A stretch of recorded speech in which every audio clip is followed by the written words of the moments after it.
طلاب تانية إعدادي طلاب المدارس الرسمية للغات. النهاردة إن شاء الله هنبدأ مراجعة ليلة الامتحان بتاعتنا لمنهج نيو هال بلس تانية إعدادي. طبعا احنا عندنا حلوين في المنهج بتاعنا حاجة حلوة قوي، اللي هو المنهج بتاعي مجموعة من الفوكاب على الجرامر، وبعد كده عندنا الدراما بتاعتنا أو عندنا التيرشر الأدب بتاعنا بيتكلم عن قصة جميلة خفيفة لذيذة حلوة اسمها Little Woman. Little ايه Woman. طب يلا بينا نبدأ. أول حاجة هنبدأ بالكلمات. يونت 7 بتتكلم عن Love Reading Love Books. هناخد مجمل الكلمات بتاعتي. مقتطف أو مقتبس extract. الشعر poetry. هدف aim. الهدف اسمه ايه؟ aim. جائزة award أو prize. جائزة نوبل برايز. بعد كده إرشادات المسرح stage directions. فصل أو بيمثل act. مشهد سين يتطلع شوقا إلى look forward to بيجي بعديها ing or noun. يعني look forward to يا إما بيجي بعديها ing أو بيجي بعديها اسم. imagine يتخيل. give opinions. audience اللي هم الجمهور audience. طيب بعد كده نغمة تون. طب قضايا اجتماعية social issues.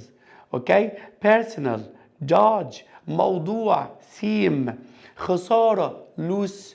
طب بيخسر lose. طب واسع lose. اوكي خلوا بالكم جدا من دي. يبقى انا عندي loss اللي هي الخسارة، اوكي عندي lose دي الفيرب، وعندي lose دي واسع وفضفاض. اوكي طيب identity. الوجه اسمه face، فأي حاجة متعلقة بالوجه علشان أحوله إلى adjective هتبقى facial، وتعبيرات اسمها expressions. يتواصل communications. أوكي مؤلف AU. خلوا بالكم جدا AU AW في بداية الكلمة بتتنطق فهتبقى اسمها author.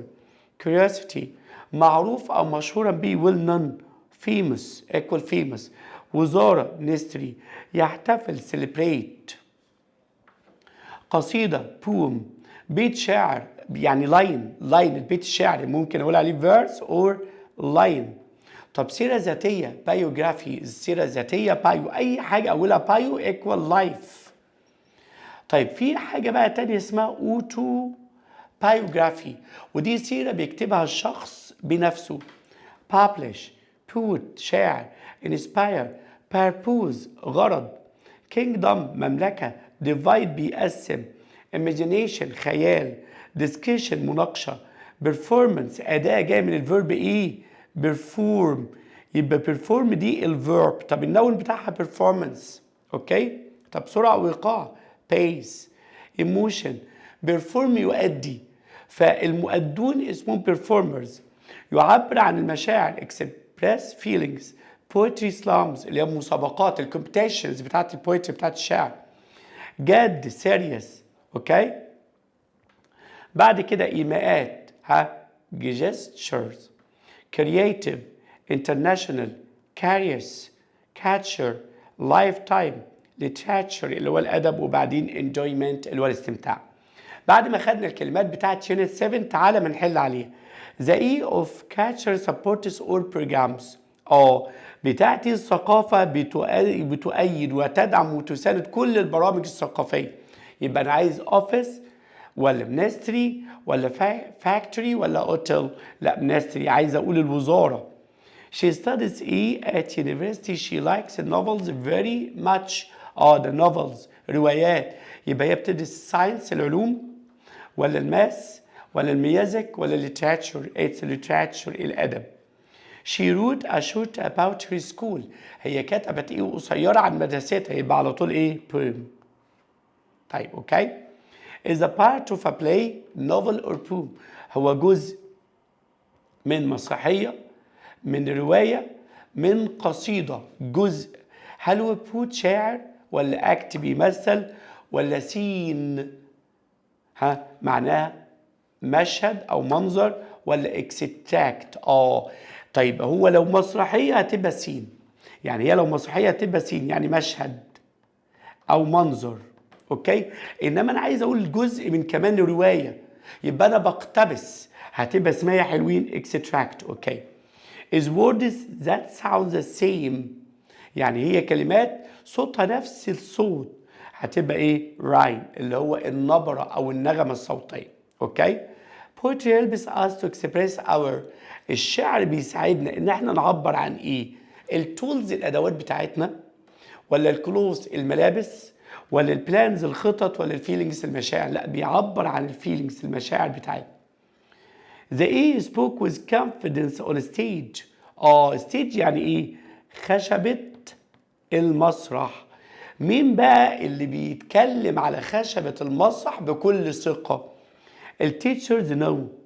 performers اللي هم الاكتورز اللي هم الممثلون اهو. طب the judge will. each performance هيحكم، هيقول رأيه، هيفصل ما بينهم، هتبقى judge بيحكم. اوكي. The A tells the life story of a famous person. يعني ايه؟ بتحكي قصة حياة شخص مشهور، يبقى على طول البايوجرافي. طيب is the name of a group of lines in a poem. هي اسم اللاين، احنا كنا قايلينها ان لاين دي اوكي، يبقى لاين على طول هتبقى الفيرس. He was a great who inspired many readers. يبقى هو كان ايه؟ الذي ألهم العديد من القراء. يبقى البويتري دي الشعر نفسه. اوكي، البوم اللي هي القصيدة الشعرية هتبقى poet. He is a space writer known around the world. يبقى يا اما معروف في كل العالم، يبقى هو international. اوكي. The A of the book is well known. يبقى الكتاب كتاب، تتوقع ايه كتاب بقى؟ الاكتور ممثل، ولا ريدر قارئ، ولا اوثر، ولا ايديتور؟ ايديتور ده معناه محرر، لا نو اتس اوثر اللي هو الكاتب او المؤلف بتاع الكتاب، اللي هو ممكن تجيلي في الامتحان بكلمة writer. اوكي. They decided to their new book next month. to publish. وخلي بالك بقى في فرق ما بين كلمة publish وكلمة spread. كلمة publish بينشر كتاب، بينشر وثيقة، بينشر صحيفة، إنما كلمة spread معناه ينتشر بالنسبة للأخبار، الشائعات، الأمراض، الفيروسات. أوكي؟ طيب. Is the speed something moves at. هي السرعة الوتيرة هتبقى pace. أوكي. بيقول لي the themes in spoken word poetry are often about daily life. experience بتعبر عن مشاعر وتجارب وخبرات الحياة، or social قضايا اجتماعية، يبقى social issues. اوكي، يبقى دي نمبر 1. poets may talk about love. ربما بيتكلموا بيحكوا عن الحب، عن اللوس الخسارة، identity الهوية، or important events in the in the حاجات مهمة مش معقولة في الفيلج في القرية، امال فين؟ في الورلد في العالم، لان المفروض اجيب هنا بليس، فهو مش معقول هيتكلم عن فيلج، يعني هو بيتكلم عن كل حاجة من الحاجات دي في العالم. spoken words.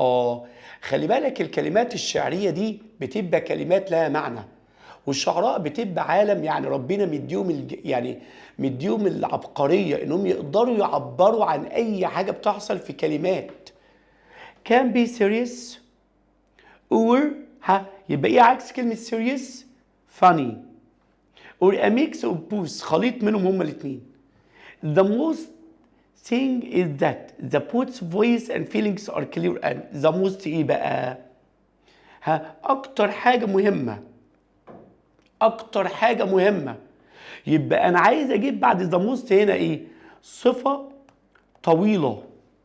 فين الصفة الطويلة اللي موجودة عندي؟ ايوه صح كده معايا، هتبقى important. That is the poet's voice and feelings are clear and honest. اوكي. تعال القطعة الثانية نقرا الكلمات الاول.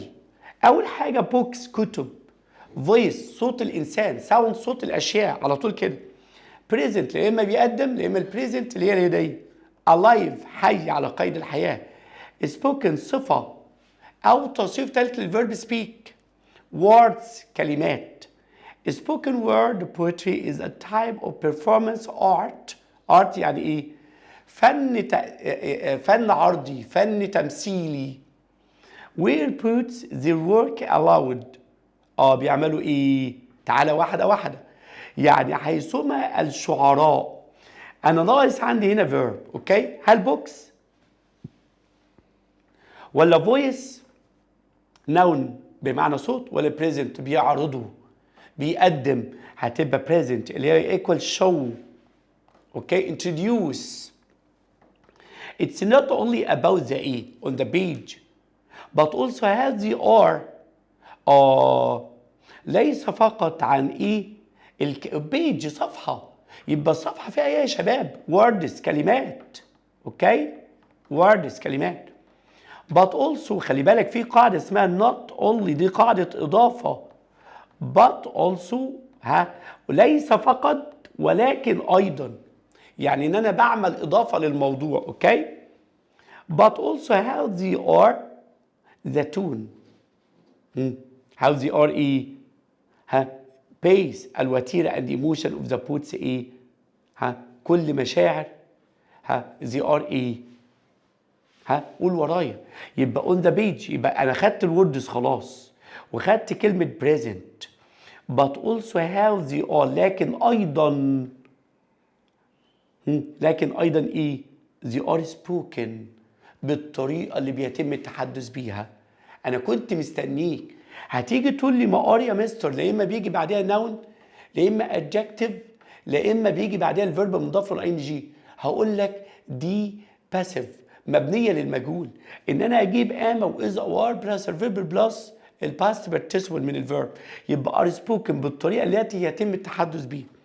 أنا بقف وبسيب لك فرصة إنك أنت معايا تسبق، أوكي؟ طيب النغمة والوتيرة والemotion of the poets are all important in making the poem كم ايه؟ يبقى انا عايز اقول الصوت اللي بيعبر عنه هتبقى ايه؟ voice. مهمين جدا في جعل هذه القصيدة تبدو حية اكنها انسان بيتحرك على الارض. هتبقى ايه يا شباب؟ alive، اوكي؟ طيب بيقول لي the poem Bed in Summer، دي قصيدة مشهورة جدا. قصيدة بتتكلم عن ان سرير في الصيف، ودي كان شاعر انجليزي كتبها اسمه روبرت لويس ستيفنسون، اللي كان كاتب القصة بتاعت السنة اللي فاتت بتاعت أولى ثانوي اللي هي ذا تريجر ايلاند، جزيرة الكنز. الشاعر ده كان شاعر رومانسي، اوكي؟ هو شاعر من الشعراء العصر الحديث يعني. كان بيوصف طفل ان هو ايام الدراسه اللي بتبقى في ايام البرد وفي ايام الساعه، اهله بيطلبوا منه ينام بدري علشان يصحى بدري، فكان بيصحى في الوقت اللي الدنيا لسه مظلمه فيه. وكان بيوصف الحاله الطبيعيه لطفل مطالب انه يروح المدرسه في ظروف مناخيه قاسيه في بريطانيا، ويجي في الصيف ان هو المفروض بيقول لك ان الدنيا لسه منوره بره وصوت العصافير جميل، برضه بيغصب او بيطلب منه انه ينام بدري. بيقول لي ذا بوم القصيدة Bed in Summer was written by Robert Louis Stevenson. I think it written for children. هي قصيدة أطفال. كتبت للأطفال. يبقى اللي هنا أنا محتاج هنا إيه؟ باسيف أهو، لأن مش القصيدة اللي كتبت. يبقى الباسيف بيتكون منين؟ قول لي أنت بقى. هو الباسيف بيتكون منين؟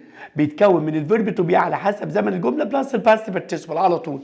يبقى جاب لي الباست بارتيسيبل، يبقى محتاج الفيرب تو بي was because it's about going to ايه؟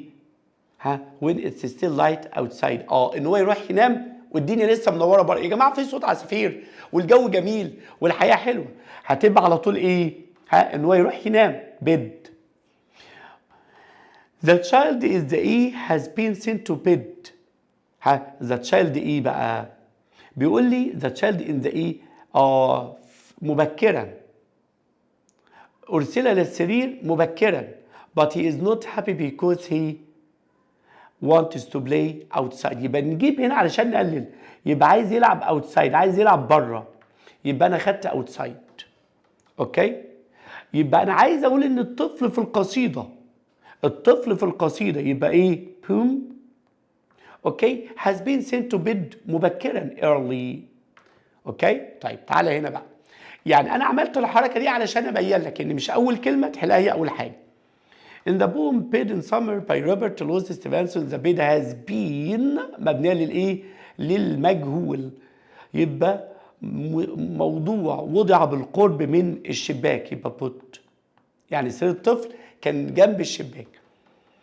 Because the child can see ان هو يقدر يشوف and people walking birds لان احنا قلنا كان بيقعد يعيط ويقول لك صوت الطيور والعصافير والزقزقه in the street. I know this poem was set in the كانت معموله فين؟ في الوينتر. كانت معموله في الشتاء. هي اتعملت فصلين، يعني هي اتعملت فترتين اتنين. في الشتاء لما كانوا بيصحوا للمدرسه لان المدارس بتبقى موجوده في فصل الوينتر. اوكي فكانوا بيصحوا بدري والدنيا كانت مظلمه وكانوا بيستخدموا الكاندل لايت ان ذا باست. كانوا بيستخدموها فين؟ في الباست. اوكي يبقى هنا باست دي نمبر ايه؟ نمبر 4. electricity wasn't used لم كانت تستخدم ساعتها في المنازل او في الاناره. طيب يلا بينا. هنا بيتكلم عن الجرامر بتاعي، بيتكلم عن الباست سيمبل في حاله الباسيف. يعني ايه يا حبايبي باسيف؟ هقول لك على حاجه. الجمله ان انجلش لها طريقتين للكتابه. يا اما بتبدا بالسبجكت اللي هو الدور بتاعنا اللي هو الفاعل فتبقى ساعتها اكتف، يا اما بتبدا بالاوبجكت وساعتها تبقى اسمها ايه؟ باسيف. طب ايه الفرق؟ احيانا انا بحتاج ما اقولش المفعول لان هو معروف للكل، واحيانا المفعول يعني احيانا مش محتاج اقول الفاعل الفاعل لان هو بيبقى احيانا معروف للكل، واحيانا الفاعل مش معروف. يعني انت ماشي قدام بنك كده ولقيت زحمه ولقيت ناس ولقيت كذا كذا كذا، فانت بتقول لهم خير ايه اللي موجود بره؟ قال لك والله البنك اتسرق. طب هو ليه بان الجمله دي للمجهول؟ لان احنا ما نعرفش مين الدور، ما نعرفش مين الفاعل اللي سرق البنك. اوكي طيب هو الباست سيمبل في الاكتف بقى بكون الجمله زي سبجكت وبعدين الفي 2 التصريف الثاني الفعل وبعدين الاوبجكت. اي بلايد فوتبول انا لعبت كره القدم يسترداي امبارح. لما اجي احولها من الاكتف للباسيف هدور على الاوبجكت، هدور على المفعول الاول وبعد المفعول هجيب الفيرب تو بي في الباست في الماضي اللي هو ووز وايه؟ ووز وير، والفعل هجيبه في الباست بارتيسيبل. لو فعل قياسي بيفضل زي ما هو، لو غير قياسي تبقى عارف الباست بارتيسيبل بتاعه. اوكي منى انفايتد مي، يبقى دي منى دي السبجكت. هي منى دعت مين؟ دعتني انا، يبقى انفايتد مي، يبقى دي انا دي الاوبجكت. to the party yesterday يبقى الجمله دي اكتف. اوكي طب حبيت احولها من اكتف لباسيف start with object مي هتبقى اي وبعدين الزمن الاساسي بتاع الجمله كان فين يا حلوين؟ زمن الجمله كان في الباست. فلما اجي ابني للمجهول هجيب الفيرب تو بي في الباست اللي هو ووز او ايه؟ او وير. اوكي هجيب ووز او وير وبعدين الباست بارتيسيبل. امثله كتيره بقى امشي على كده. The parcel was sent yesterday يبقى الطرد ارسل، يبقى انا بعت الطرد او اللي هو بنسميه اللي هو البوست مان رجل البريد هو اللي بعت الطرد. اوكي The house was cleaned البيت نظف بواسطه حد. اوكي ولو جبت الفاعل بعديها يبقى باي بلس الفاعل. لو الفاعل الاسم اتس اوكي. لو كان الفاعل بروناون ضمير لازم يتحول لاوبجكت بروناون. اوكي طيب المضارع التام بقى يا حلوين.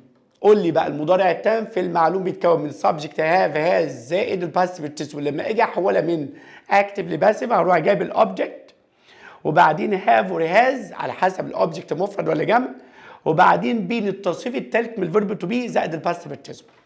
طب الحته دي انت مش فاهمها بقى، انا هقول لك دلوقتي. اي جمله علشان تحولها من اكتف لباسيف لازم تجيب الاوبجكت وبعدين الفيرب تو بي على حسب زمن الجمله. يعني الفيرب تو بي لو الجمله في المضارع في الازمنه البسيطه هيبقى اما واز او ار، هيبقى في الباست ويز وير. طب الازمنه التامه هيبقى هذا وهذا وهاد وبعدين بين زائد الباست بارتيسيبل.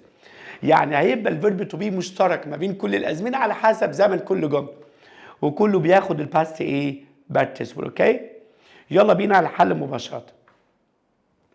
في في منهج الادفانسد الجرامر ما عنديش ريرايت، انما الريرايت موجود فين؟ في الاو ال. الله ينور عليكم. انما الاي ال ما فيش سؤال ريرايت. اوكي. ذا تيست الاختبار. yesterday at school اخذ، يعني احنا ادينا الاختبار. هتبقى لو عندي yesterday يبقى was taken، يبقى انت تدور لو لقيت الجمله باسف تدور على حاجتين. نمبر 1 verb to be وبعديه الباست participle. اوكي. طب ليه دي ليه؟ نو ليه؟ علشان yesterday. اوكي. The law القانون by the government last year مررة، القانون اعتمد، هتبقى was passed. اوكي. The house by the owners last year يبقى اشتري، يبقى was bought. على طول كده مع بعض. انا هتلاقيني هقفلك ثانيه وانا بقرا الجمله، ممكن توقف الفيديو قبل ما احلها وتحلها بدماغك. The documents by the secretary yesterday الدوكيومنتس دي بلورال نون اسم جمع، وعندي yesterday يبقى على طول شغاله بقى verb to be على حسب الزمن اللي هو الباست الماضي وتصريف تاني، هتبقى were signed. The restaurant by many customers yesterday طب yesterday اخد visited ولا was visited ولا were visited؟ يلا على طول كده. restaurant singular مفرد. اوكي. وبتكلم انها passive يبقى verb to be تصريف ثالث هتبقى was.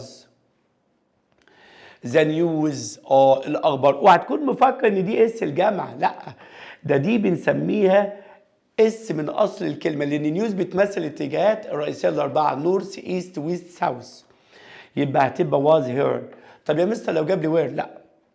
the car by the mechanic yesterday يبقى was repaired على طول بقى. the house by the workers last month يبقى was painted.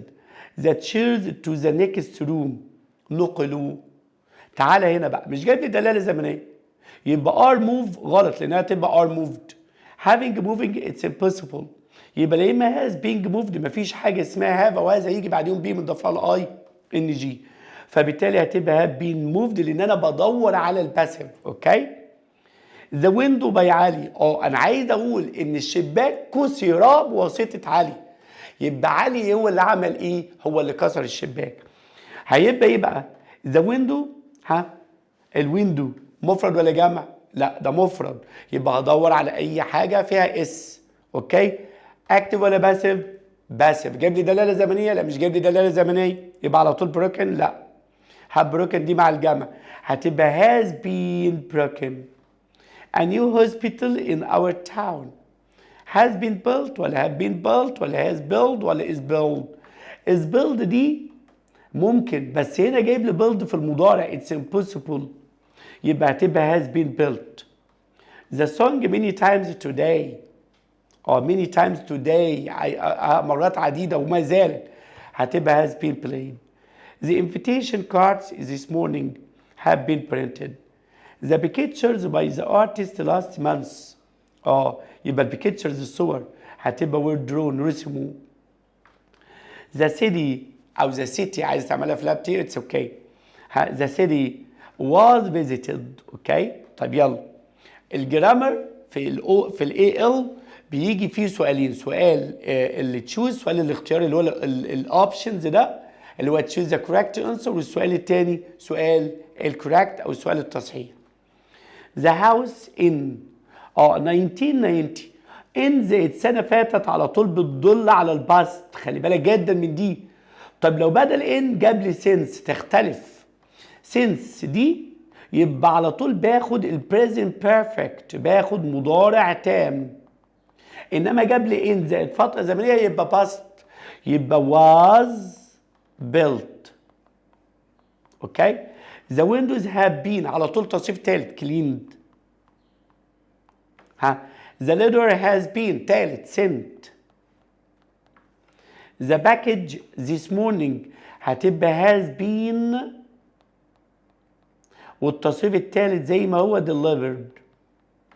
the thanks were ثالث.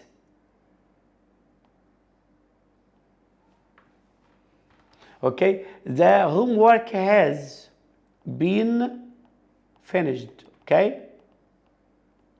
the movie has been watched. the match was watched. the reports were submitted نضاعف التي يعني أرسلها اتبعت يعني. The letter was sent.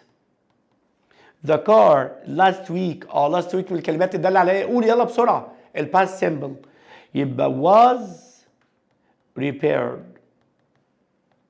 The exercise has been finished لأن الاكسرسايز مش هو اللي خلص، في someone اللي خلصه. The windows have been cleaned. The project was completed. A new bridge has been built. اوكي؟ يبقى إذا يونت 7 كانت بتتكلم الجرامر بتاعها عن الباسيف. في الباست سيمبل وفي البريزنت بيرفكت. الباست سيمبل object was or were زي التالت. طب في البريزنت بيرفكت have or has been زي التالت. اوكي؟ ندخل بقى على يونت ايه؟ على يونت 8. يونت 8 بتتكلم عن الوان وورلد. احنا عالم واحد. اوعى تقول ان انت قاعد في ايجيبت وسموان ايلس قاعد مثلا في لندن او في انجلند يبقى احنا مختلفين. لا، اي مشكله او اي بروبلم حصلت في اي مكان في العالم بسبب الجلوباليزيشن العولمه فاحنا بقينا وان وورلد. لا، ده بالعكس، ده احنا ممكن نقول قاعدين في وان فيلج، في قريه واحده. فبيقول لي احنا خلاص احنا بقينا وان وورلد، عالم واحد. فبيقول لي المدفن بتاع النفايات مكان كده بيلقوا فيه النفايات اسمه لاندفيل. لاندفيل بيحرق burn. التلوث pollution جاي من الفيرب ايه بقى يا حلوين؟ ايوه كده اشتغل معايا. pollute ايوه كده. يستخدم يوز، يعاد استخدام ريوز، يدير manage. السماد العضوي compost اللي هو بيتحط للارض الزراعيه، بيتحط للتربه للسويل علشان يخليها ريتش. عضوي organic الطبيعه nature. محيط ocean. تحديات challenges. ريسايكل اوكي. شباب يوس. شباب يوس. اوكي شباب يوس. organization design. خلي بالك بقى هنا الفيرب ترين ده اهو في منه اسم فاعل واسم مفعول. اسم الفاعل بحط له اي ار هيبقى اسمه ترينر مدرب. طب اسم المفعول تريني متدرب هيبقى هتبقى ترينيز. منتجات برودكتس يقلل ريديوس. اوكي. ريسايكل هتلاقي كلمة ري ايكوال اجين. ويست طن اللي هو الطن. كلايميت اللي هو المناخ. بلانيت كوكب. خلي بالك بقى معلش في قاعدة صوتية بحب أركز جدا على القواعد الصوتية دي. ال ATE دي لو هي نهاية اسم بتبقى شورت A. at climate. لو هي نهاية verb احفظ المعلومة دي. لو هي نهاية verb هتبقى لونج A هتتنطق 8. communicate. اوكي. لو هي نهاية noun بتبقى at. اوكي. خالي من النفايات waste free. temptation قارة continent الأو دايما الشواء بقى لو جه بعدها الإن. opportunity. educate بيعلم. طب education التعليم. health care رعاية صحية. materials مواد خام. solution حل. knowledge معرفة.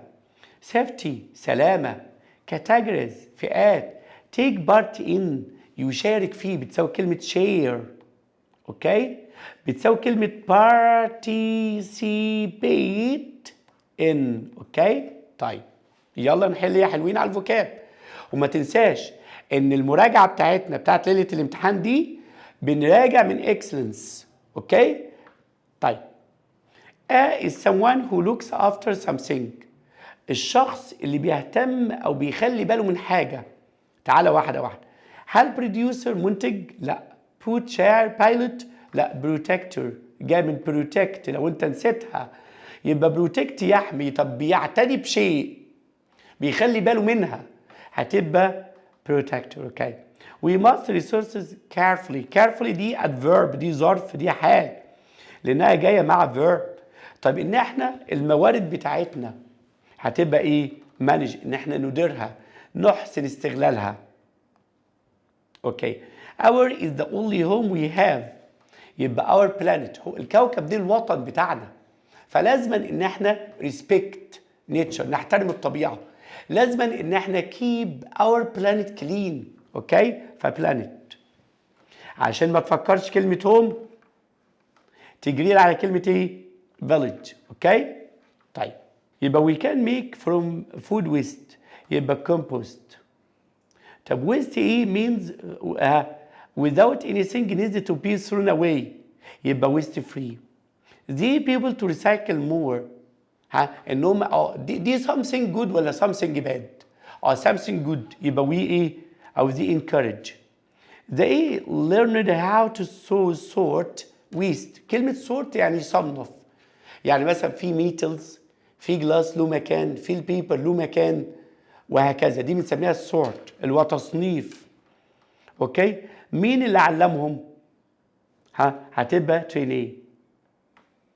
competitions make people more، المنافسات بتخلي الناس عندهم activity اكتر، يكونوا active اكتر، هتبقى active. we need to keep the planet ايه؟ قول انت بقى، هسيبك انت. يعني ممكن يسيبوا dirty؟ it's impossible، هتبقى waste free. the space trained young people to recycle، مين اللي علم الشباب انهم يعني يعيدوا تدوير الاشياء؟ يبقى مدرسه مش فيها young people. اوكي، المدرسه فيها student، فممكن تبقى دي الحاجه اللي فكر فيها رقم 2. انما في منظمه بقى organization. designers create using recycled items، يبقى المصممين بيبدعوا ايه؟ مستخدمين اشياء معاد تدويرها، يبقى materials. new helps us protect the environment، يبقى new ايه بقى؟ الماشينز بتساعدنا ان احنا نحمي البيئة. اوكي. they is home to many animals and plants، مين اللي هي تعتبر موطن للعديد من الانيمالز اند بلانتس؟ مين المشهوره جدا؟ الرين فورست. اوكي. الديزرت هي مش هوم للبلانتس على فكره. some live deep in the ocean، يبقى some ايه؟ بعض المخلوقات. اوعى تقولي ده ocean فهمشي مع الشيبس، نو اتس impossible. ليه؟ المعنى لا يتوافق. اوكي، هتبقى creatures. اوكي. the space is getting hotter every year، بيزداد سخونه كل عام. مين؟ الكلايمت، المناخ لو موجوده اتس اوكي، الويذر لو موجوده اتس اوكي، او التمبريتشر درجه الحراره. اوكي.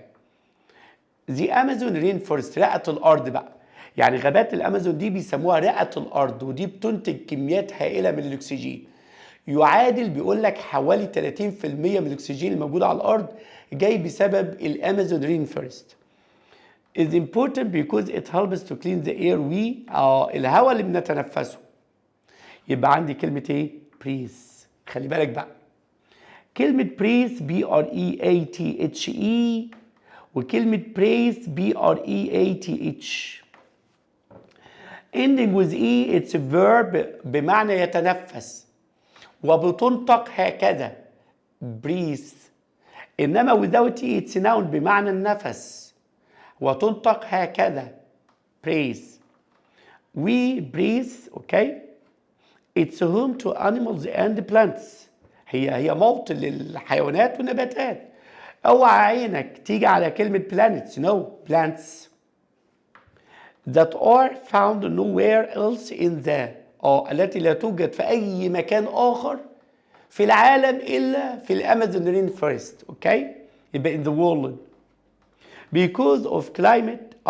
على طول climate ايه؟ تغير مناخي، climate change. شاطر. the forest is becoming hotter and drier so it's harder for trees to ايه؟ صعب جدا للاشجار انها ايه؟ يلا قول to grow. ندخل على القطعه الثانيه. بيقول لي Africa is changing very fast، يعني افريقيا بتتغير بسرعه، وافريكا دي it's our continent، دي القاره بتاعتنا. اوكي. there are more and more opportunities for education. في وظائف بتزيد أكتر وأكتر وفي فرص بتزيد أكتر وأكتر للإديوكيشن للتعليم health care and jobs. however ومع ذلك there are serious يوجد هناك تحديات جسام تحديات صعبة challenges. okay to one of these is واحدة من هذه how to ازاي ان انا يبقى how to كيف ان انا استطيع ان انا get rid of نتخلص من الأورجانيك ويست اللي هي النفايات العضوية and recycle plastic and other materials that can be reused. اوكي طيب هنا الجرامر بيتكلم عن حاجة اسمها الفريزل فيربس وخليني اقف دقيقتين واقول لك حكاية. اللغة الإنجليزية تعتبر من أغرب اللغات في العالم، يعني أنت لو حطيت أغرب لغة في العالم هتطلع اللغة الإنجليزية. طب ليه يا مستر؟ اللغة الإنجليزية يا حبيبي غريبة بسبب 3 حاجات. بتكتب بطريقة وبتتنطق بطريقة تانية خالص. يعني لما أجي أقول لك مثلا فور إكزامبل أجي أكتب دي اسمها ايجيبت. اوكي طب التي اتنطقت ولا لا؟ اتنطقت تا صح، ما بتتنطق اهي. اقول لك تعالى اصبر عليا، حطيت لها اي اي ان بقت الكلمه اسمها ايجيبشن، فالتي اي اي بتتنطق صوت اوكي فالتي ما اتنطقتش بنفس صوتها الطبيعي. لما اجي اقول لك دي ليتر ايه هتقول لي سي، الطبيعي يتنطق سا. طب لما نيجي نكتبه في كلمه زي دي هتديني كول. يبقى غرائب اللغه الانجليزيه انها بتنطق خلاف ما بتكتب. الغريبه الثانيه زمن البريزنت بيرفكت المضارع التام اللي هو مضارع بس مش مضارع. شفت انت حد لما يقول لك عيل بس مش عيل؟ هو ده. الغريبه الثالثه بقى اللغه الوحيده في العالم اللي هو الفعل لو اتحط له حرف جر في بعض الافعال بيتغير معناه كلية تماما زي مثلا فور اكزامبل سي يرى، سي يرى. طب لما اجي احط لها اوف ما عادش معناها يرى، امال معناها بيودع شخص عند السفر، راح يسلم عليه علشان يقول له جود باي. اوكي فبتشتهر اللغه الانجليزيه بان هي لغه لو جبنا بعض الافعال حطينا لها حروف جر معنى الفعل entirely يعني بشكل كامل بيبقى اتغير. اوكي يعني مثلا لما اجي اقول لك ايه دي هتقول لي يا مستر دي لوك. طب تعالى نحط لها فور بقت لوك فور، يبحث عن لوك افتر يعتني بيه، ما عادش لها علاقه بمعنى لوك. فبالتالي اللغه الانجليزيه بسميها لغه مجنونه بس جميله بقى. فبالتالي احنا عندنا الفريزل فيربس. يعني ايه الفريزل فيربس؟ الفريزل فيربس ده هو فيرب اوكي ended with prepositions جاله في النهايه حرف جر it changes the meaning to another meaning غير المعنى لمعنى تاني خالص. فلما اقول كم ياتي، طب يبتكر حاجه بقى ممكن بيجي له فكره بيجي له الوحي زي ما بيقولوا هتبقى كام اب ويز. تيك ياخذ وبارت يعني جزء. طب لما اقول تيك بارت ان معناه يشارك. ان ذا اب ان دي ينتهي او نهايه. ان ذا اب يعني بيوصل بيه الحال الى، يعني يوصل بيه الحال الى جو تو يعني. لوك ينظر. طب لوك افتر يعتني بيه بتساوي كلمه بروتكت. get rid of يتخلص منه، لا اما delete لا اما remove. go to الطبيعي يصل الى بس is given to دي معناها ان هو مش يصل لمكان. اوكي معناها برضو ينتهي بيه الحال الى. تعال هنا. اوكي وهنا احنا قلنا خلي بالك من جو تو دي وجو تو دي. جو تو دي معناها يعني الحاجه تروح لفلان، زي انت تقول والله المفروض انا كنت اخد الجايزه دي بس الجايزه دي طلعت من نصيب احمد راحت لاحمد. اوكي في بعض للاسف كلمات انا ما بعرفش اشرحها بالعربي، يعني هي المشكله ان العربي عندي يعني الى حد ما ضعيف شويه. فاحنا هنعمل اكزامبلز بقى. فلما يقول لي she comes up with a great idea for the school project جات له فكره كده ابتكر حاجه كده لمشروع المدرسه. can you come up with a better solution ممكن تفكر في حل كده افضل، تبتكر حل افضل كده. she looks after her little brother بتعتني بيه. who will look after the house مين اللي هيعتني بالبيت while we're gone واحنا بره. she took part in the school play هي شاركت في المسرحيه بتاعت المدرسه. اوكي وهتلاقي المعاني كلها كده. يلا فخلي بالك بقى من الجرامر ده مع بعض يلا اوكي. She a brilliant idea for the new project. جالها استلهمت ابتكرت هتبقى came up with. Please my dog while I on vacation. يبقى من فضلك كلبي اعتني بيه وانا في اجازه خلي بالك منه. هتبقى look after. مش معقول اقولها get rid of اتخلص منه. The students in the school play last week. يبقى ان هم took part in شاركوا فيه. I want to read this old newspaper. يبقى I want to get rid of remove delete عايز اتخلص منه. اوكي. He studied medicine and becoming a famous doctor. يبقى انتهى بيه الحال ان هو درس يعني هو درس الطب فبالتالي نهايته ان هو خلاص بقى دكتور يبقى end up. The first prize the best student in the class. ودي معناه ان افضل جايزه هتروح لافضل طالب في المدرسه يبقى هتروح الى هتبقى goes to مش رايح لمكان يا جماعه مش هوصل لمكان. Can you a good name for our new shop؟ ممكن بعد اذنك يعني احنا هنفتح محل جديد فممكن تخترع اسم هتبقى come up with. She her grandmother who lives alone. يبقى على طول تعتني بيه بقى خلاص انت حفظتهم بقى. The a clean up campaign last weekend. يبقى هم شاركوا كامبين يعني حملة يبقى took part in. يلا to complete يلا. Okay. I need to this bad habit of painting my nails. أنا عايز أتخلص من العادة السيئة جدا اللي هي بتضايقني يعني أنا عن نفسي بتضايق جدا منها اللي هو إنك أنت paint your nails بتقعد كده أهو في ضوافرك كده يبقى أتخلص هتبقى get rid of. We got lost and in a small village. وانتهى بينا الحال ان احنا وصلنا لقرية صغيرة هتبقى ended up in وهتقول لي went to. اوكي. The award the team with the highest score. الجايزة راحت هتروح للطالب اللي محقق سكور عالي goes to. She quickly a clever answer to the question. جالها استلهمت يبقى على طول came up with. How will the children while we are away. يبقى مين اللي هيعتني بالأطفال look after. The credit for this success everyone who helped. اوكي يبقى ايه بقى يبقى يستحقوا يروح لأي واحد ساعد. طيب we need to plan before the meeting. يبقى احنا محتاجين ايه نبتكر بقى هتبقى come up with.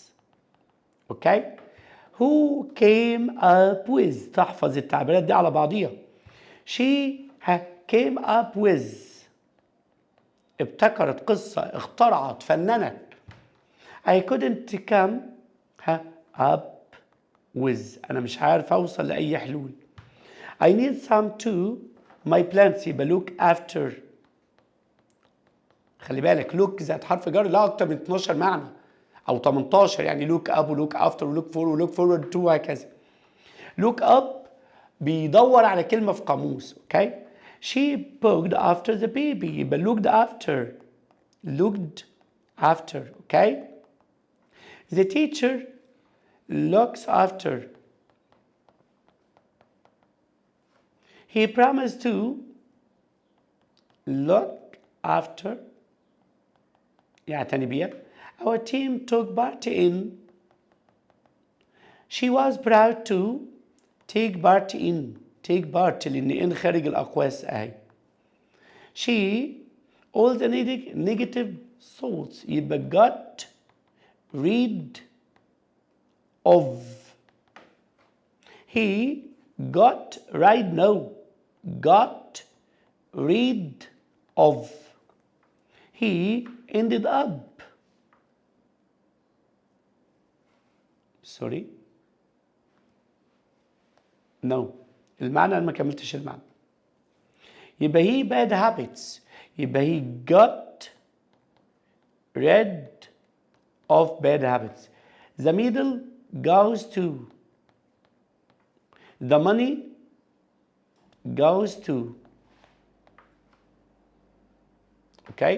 طيب هندخل بقى على يونت 9 البلو بلانيت. خلي بالك ان في بعض الكواكب لها القاب. فور اكزامبل ريد بلانيت دي المارس. اوكي؟ يعني فالكوكب بتاعنا كوكب الارض اسمه بلو بلانيت. ليه؟ لان الحاجه الاكبر اللي فيه هو الميه. فبالتالي انت لو بره الفضاء، في الفضاء يعني بره الكره الارضيه، هتلاقي لون الارض بلو. فلما يجي يقول لك البلو بلانيت تعرف ان هو كوكب الارض. يعني دي another name for earth. داجونج اللي هو بقرة البحر، دولفين، شعب مرجانية كورال ريفز، سي انيمون، بريسنج، بروتكتد اريا منطقة محمية، بيرفكت فور، stay healthy يبقى بصحة جيدة، forget ينسى، forgettable شيء يمكن نسيانه، unforgettable شيء لا يمكن نسيانه، يعني شيء كده memorable، experts خبراء، adventure مغامرة، challenge تحدي، interview مقابلة أو يجري مقابلة، do an interview بيعمل مقابلة أو interview as you like، overgrazing الجريزنج لاند اللي هي أرض للرعي، فأوفر دي معناه رعي جائر يعني بدون تخطيط without planning، soil erosion اللي هو تآكل التربة، desertification اللي هو التصحر، كلمة desert يعني صحراء، وأحط لها vacation هتبقى desertification اللي هو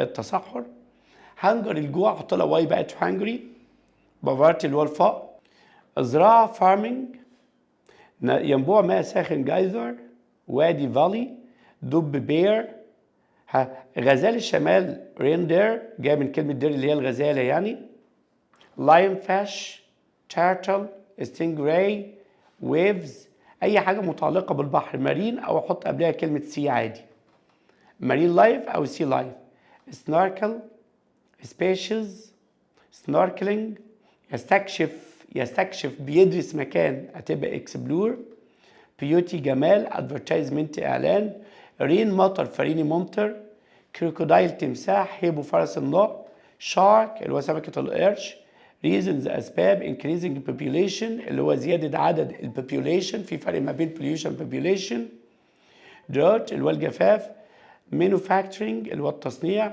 methods اللي هي ways اللي هي طرق، ووترفول شلال، هوت سبرينج ينبوع ماء، وولف ذئب، وبعدين غابة اسمها فورست. اوكي؟ بعد ما خدنا الفوكاب بتاعتي نرجع بقى للحل على الفوكاب. means feeling annoyed and bored انك انت بتحس انك انت متضايق ومخنوق وتشعر بالملل، يبقى في دبس امامن. To eat means to swim under the water with a special tube for breathing. بتبقى ماسك بقى بتاع كده انبوبة مخصوصة للغطس وكده snorkel. We should not hunt animals in a area. ممنوع نصطاد الحيوانات اللي في البروتكتد اريا زي الناشونال باركس وكده. She wants to become one of the diving experts. اوكي خبراء على طول. Scientists are finding new to save the planet. بيدوروا على methods ways طرق. اوكي. means related to sea and oceans لها علاقة بالبحر بقى والمحيطات وكده يبقى على طول marine. means related to the world لها علاقة بالعالم international. energy never runs out. أنها energy عمرها ما run out، عمرها ما تنفذ، عمرها ما تخلص. على طول renewable energy. okay. The system coming from the near the mountain. geyser. Number 9 the system coming from the near the mountain يبقى على طول valley. This is a protected area. The farmer uses modern to grow more crops. يبقى بيستخدم أنا عايز أقول إيه بقى حديثة؟ مجال الزراعة الحديثة الفارمينج. أوكي. Help us know about many gods. بيساعدنا إن إحنا نعرف كتير جدا عن العديد من الجودز البضائع وكده. يبقى الادفرتايزمنتس الإعلانات أو الأدز على فكرة. may damage the coral reefs. ممكن بيدمر الكورال ريفز على طول. ايه اللي بيدمر الكورال ريفز؟ التلوث البوليوشن. The sea were very high this morning. يبقى الويفز اللي هي الموجات اللي هي الامواج يعني. is an amazing creature that lives in the sea. مين بقى اللي بيعيش في البحر من الاربعه؟ هسيبك انت بقى. يلا dolphin.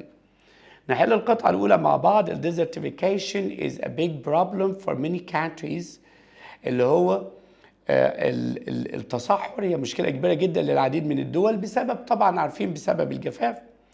اوكي طيب and most of all in معظمهم موجود فين؟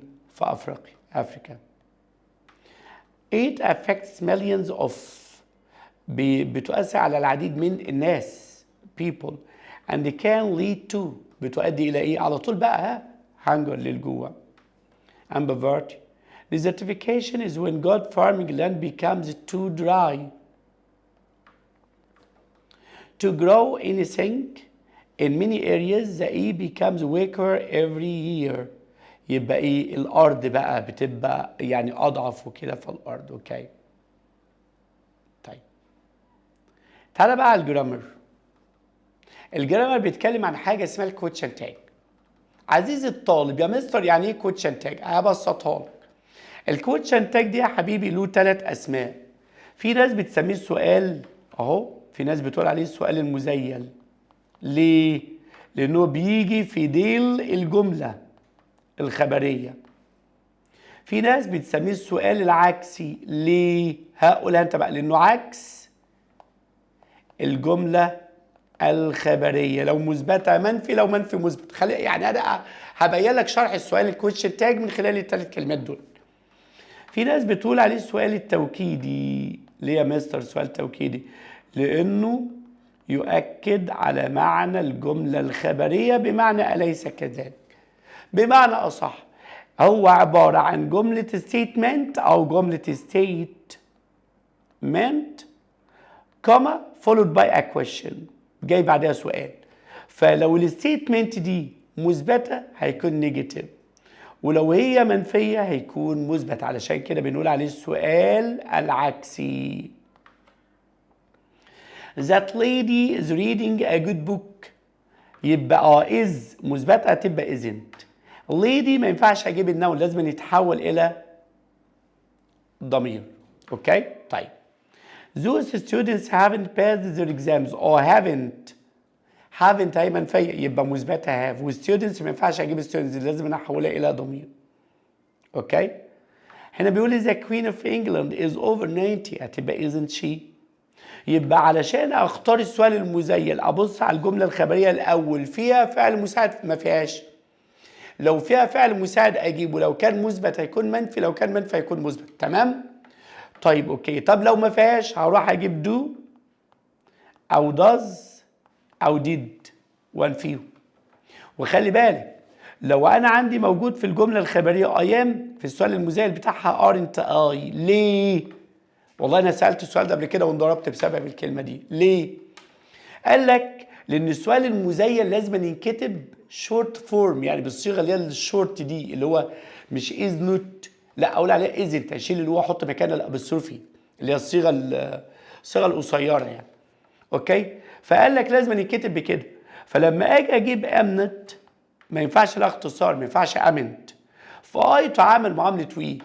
فقال لك ادام وي بتاخد ار فاي ام هتبقى ارنت اي. طب لو مثبته يعني هي لو منفيه في الجمله الخبريه هتبقى ام اي عادي في السؤال المزيل هي، بس لو اي ام مثبته في الجمله الخبريه هتبقى ارنت اي.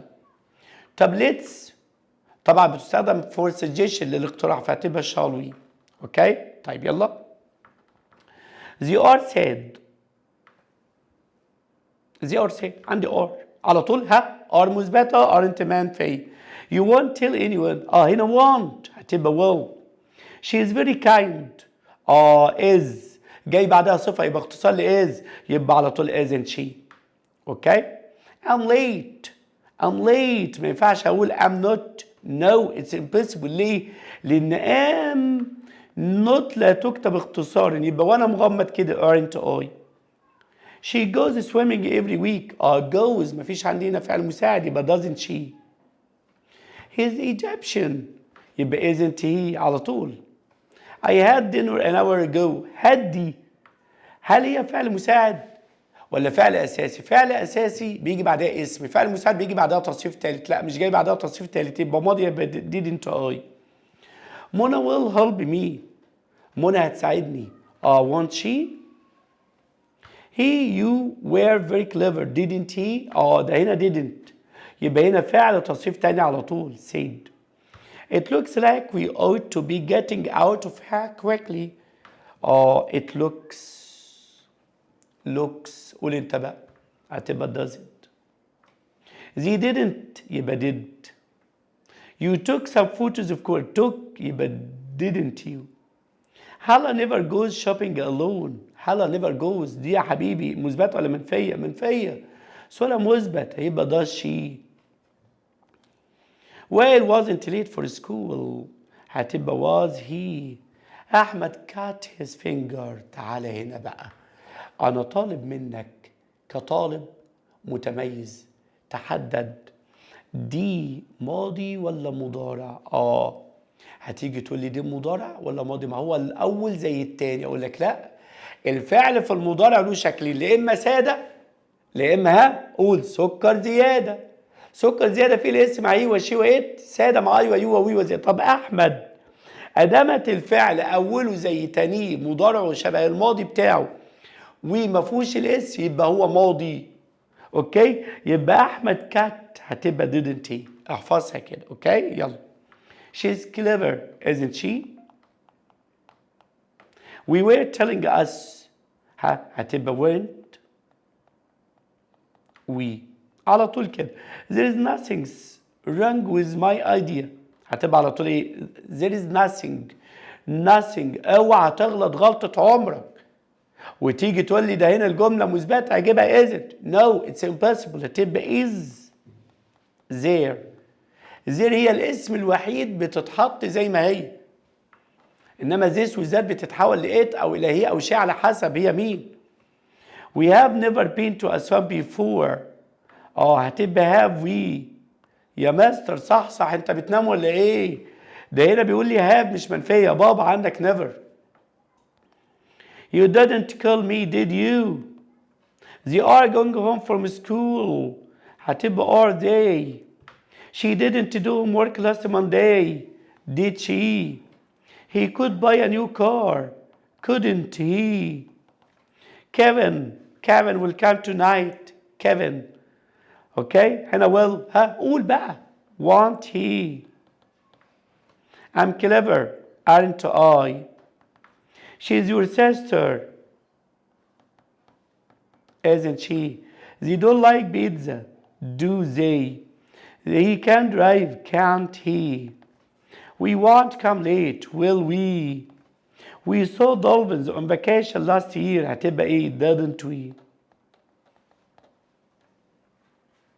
يلا. Unit 10 عنوان industry and the environment، الصناعة والبيئة. بيقول لك مع ظهور الثورة الصناعية في بريطانيا في أوائل القرن ال19 الكرة الأرضية بدأت تتأثر تأثيرا سلبيا بسبب استخدام قوى الفحم وبسبب زيادة الصناعات. فالصناعات كل ما بتزيد لها تأثير سيء جدا على البيئة. فهناخد المصطلحات المتعلقة بالكلام ده. industry، environment، renewable energy، trade بيصدر export، امال بيستورد import، economy الاقتصاد، produce ينتج international دولي، construction materials مواد بناء، cement اللي هو الاسمنت، high skilled عنده مهارة عالية، invest يستثمر، transportation وسائل النقل، electronics الكترونيات، solar panels اللي هي الواح الطاقة الشمسية والسولار باور الطاقة الشمسية، improve بيحسن، efficient فعال، global عالمي، solar power، cotton candy موضة فاشن، pollution تلوث، التكنولوجيا تكنولوجي، بضائع جودز، إعادة تدوير ريسايكلينج، سياحة توريزم فسائح توريست، تكستيلز المنسوجات، ستيل الصلب، government الحكومة، manufacturing التصنيع، modern حديث، modernize بيحدث بيقدم بيطور، modernized اللي هو متطور، advanced متقدم، reduce يقلل، focus on يركز على sunshine أشعة الشمس، wind turbines التوربينات، development التنمية، standards معايير، wind power طاقة الرياح، وبعدين instructions تعليمات. يلا solar هي flat surface يبقى solar panel. هنا turbine machine collects energy from the wind يبقى على طول wind. to mills to sell products to sell in another country export بتصدرهم. energy comes from the sun يبقى solar energy. good helps move goods quickly across cities يبقى good transportation. people should pollution to keep the air clean يبقى يعملوا يقللوا بقى reduce decrease. okay. the new are changing the way factories work يبقى the new power.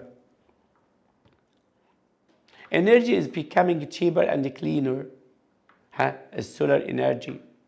he is an engineer in the car manufacturing في تصنيع العربيات. exercise help you reduce تقلل الفاتس الدهون طبعا. this area is known for who create new business يبقى مشهورة بالانتربريونرز رواد الأعمال. they are expert in هم خبراء في development. are you that we should do exercise يبقى I agree with you ما ينفعش I agree you. I agree فعل لازم جه بعد with يبقى بقى فعل متعدي. everything has its advantages and disadvantages. okay. are used in building اللي هي الستونز او البريكس. هنحل مع بعض بس الباسج الاولاني. بيقول لي بليت يعني طبق، ايج يعني سن او عمر، ايت يعني ياكل، تشينج يعني يغير او يتغير، هيلث يعني صحي، سيل يعني بيع. بيقول لي different types of food have different nutrients. we need to احنا محتاجين ايه بقى؟ قول كده we need to eat. different nutrients to be healthy. things such as حاجات زي العمر age and how much exercise we do can انها تعمل change تغير. how much of each nutrient we need a healthy plate. وبعد كده we need it to be healthy محتاجين علشان نكون بصحة جيدة. طيب هنا بقى بيتكلم عن الكونديشنال اف وخصوصا بيتكلم عن الفيرست كونديشنال اف. وانا بعد الحالة الصفرية عندي يا شباب 3 حالات لاف. طب ليه اعملهم 3 حالات؟ لان انا عندي الاصل الازمنة 3 فيوتشر مستقبل فاستخدم معاه اولى. الثانيه بريزنت لو بعبر عن البريزنت عن المضارع فاستخدم ثانيه بتاعه الماضي بسيط. وبعدين الباست اللي هو الماضي فاستخدم ثالثه. فاذا الحاله الاولى بتستخدم للتعبير عن اكشن هيحصل ان ذا فيوتشر، والحاله الثانيه بتستخدم للتعبير عن اكشن موجود في البريزنت، والحاله الثالثه بتستخدم لوصف اكشن تم ان ذا باست في الماضي. طب بكون الحاله الاولى ازاي؟ اف وبعدين جمله شرط وبعدين جمله المين كلوز اللي هي جواب جواب الشرط. جمله الشرط مضارع بسيط. يعني ايه يا مستر مضارع بسيط؟ يعني التصريف الاول للفعل مع ايوه يو وي وزي، الفعل مضاف للاسم مع ايوه شي و ات. بنفي بدونت او بدازنت زائد الفعل في المصدر. لو ما عنديش فعل اساسي هجيب الفيرب تو بي ام او از او ار. جواب الشرط هيبقى صيغه مستقبل او صيغه امريه. يعني لو جبت فاعل هيبقى will او نافيه want بلس الانفينيتيف. اوكي؟ طيب او جمله امريه بتبدا بالفعل، يعني لو ما لقيتش فعل اخد الفعل في المصدر او منفي بدونت. الحاله الاولى ممكن حذفها والتعويض عنها بوين. if you study hard لو انت بتذاكر كويس، لو تذاكر كويس الامتحانات جايه فبالتالي you will succeed هتنجح. اوكي. الحاله الثانيه الاف هنطلع السلم درجه بقى. فبالتالي هتبقى اف هنا past simple ماضي بسيط. الناحيه الثانيه الماضي بيحب هيبقى would بلس الانفينيتيف. يعني ايه ماضي بسيط يا مستر؟ يعني التصريف الثاني للفعل، يعني الفعل منفي بديدنت زائد الفعل فين؟ في المصدر. الله ينور عليك. يعني لو ما عنديش فعل اساسي هجيب الفيرب تو بي وير الافضل مع كل الضمائر. اوكي؟ طيب if I had much money لو انا معايا فلوس كتيره I would buy a car اشتري عربيه. يبقى قبل ما تختار فعل الشرط بص على جواب الشرط، وقبل ما تجاوب على جواب الشرط بص على فعل الشرط. اوكي؟ يلا على الحل. if they a taxi they will reach ده هنا will يبقى take. if it tomorrow we will. انا قلت لك الحاله الاولى مستقبل، اللي هي مضارع بسيط، فاوعى تكون مفكر تقول لي well no it's impossible، هتبقى رينز. if I were you I would wait. would you really would على طول فعل في المصدر. if I were you حالة تانية على طول would help him. if it doesn't rain الفعل في المصدر. if she's a meeting she will be on time. will على طول يبقى tense. if you hard you will pass will يبقى مضارع. if they only they will catch the first train will يبقى leave. if we use the tickets now we will get a discount يبقى buy. if you to the party will يبقى if you go. if he ما بيجاوبش هنا الا لما ببص هنا لقيت would يبقى هنا past ماضي يبقى where. what would you do would يبقى على طول هنا ايه تصريف تاني. if it's not so late I would هنا would يبقى where. if I needed the car myself I would let you use it. يلا. if I had قبل ما احل هنا ابص على هنا على طول، قبل ما احل هنا ابص على هنا. مش هتعرف تحل جواب الشرط لما تبص على فعل الشرط، والعكس صحيح. يبقى هادي هنا ماضي، يبقى الماضي من ولا يبقى would learn. if you press the light will come on. خلي بالك بقى ملحوظة مهمة مع مستر بقى. مستر بيقول لي خلي بالك لو جاب لك هي وشي وإت وقبلهم اف والفعل اللي هو الافعال اللي تصريفها الماضي زي المضارع، دي تركايه. لو ماضيها شبه مضارعها خلي بالك لو خدوا اس يبقى ده حاله اولى يبقى ويل الناحيه الثانيه. لو ما خدوش اس يبقى حاله ثانيه يبقى وود الناحيه الثانيه. يعني لما يقول لك ايه if he وجاب لك cut his finger قول لي بقى هنا كلمه cut المضارع كات والماضي كات جايه مع هي مش واخده الاس يبقى هي would be unhappy. خلي بالك اوكي طيب. if she his phone number she would يبقى new. climate change will get worse if we don't. if our seas become coral reefs will die. when you will يبقى when you get up. if you help me with homework I will وبعدين be happy. you if you do your best يبقى you do يبقى you will get. يلا unit 11 دي اخر واحده عندي بقى في المنهج، وبعد كده ندخل على ريدر القصه. بيقول لي باي 2050 يعني بحلول العام 2050. ليزر اللي هو الليزر، مانيتور اللي هو يراقب، اقول كده بتساوي كلمه تراك TRACK. رادار، ساتلايت، سكان بيفحص، سكانر، سنسور، humans البشر، اكسبلور يستكشف، بلاد بريشر ضغط الدم، هولوجرام صورة ثلاثية الأبعاد، سمارت ووتش ساعة ذكية، وريبل تكنولوجي تكنولوجيا قابلة للارتداء، بريك داون لا إما يتعطل لا إما يتحلل، بلاستيك ويست، سبيكيوليت يخمن، جاس يخمن، imagine يتخيل، probable محتمل، economics علم الاقتصاد، economy الاقتصاد، global trade development تنمية وتطوير، customer زبائن وعملاء، exception الاتش silent معناها معرض، drones طائرات الدرون، interactive تفاعلي، treatment اللي هو العلاج أو medication برضه يعني أنا ممكن أقول عليها medication. It's okay. generate navigate شفت لما كتبت لك هنا مانيتور كتبت لك تراك يتتبع، update بيحدث الحاجة بيخليها حديثة، inventions اختراعات، fast rate معدل سريع، technology solution حل، progress تقدم، x-ray أشعة سينية، جارجويت اللي هي أي جهاز صغير. ايمج صور. ديجنوز اللي هو بيشخص. ديجنوزيس اللي هو التشخيص. سيرجري جراحة. واي أو ميثود طريقة أو وسيلة. وير يرتدي وريبل قابل للارتداء. جادز بضائع. ايكونومي اقتصاد. جلوباليزيشن العولمة. سيكيورتي الأمن. ترانسبورتيشن نقل ومواصلات. بريزنتيشن عرض تقديمي. كومبيتيشن منافسة.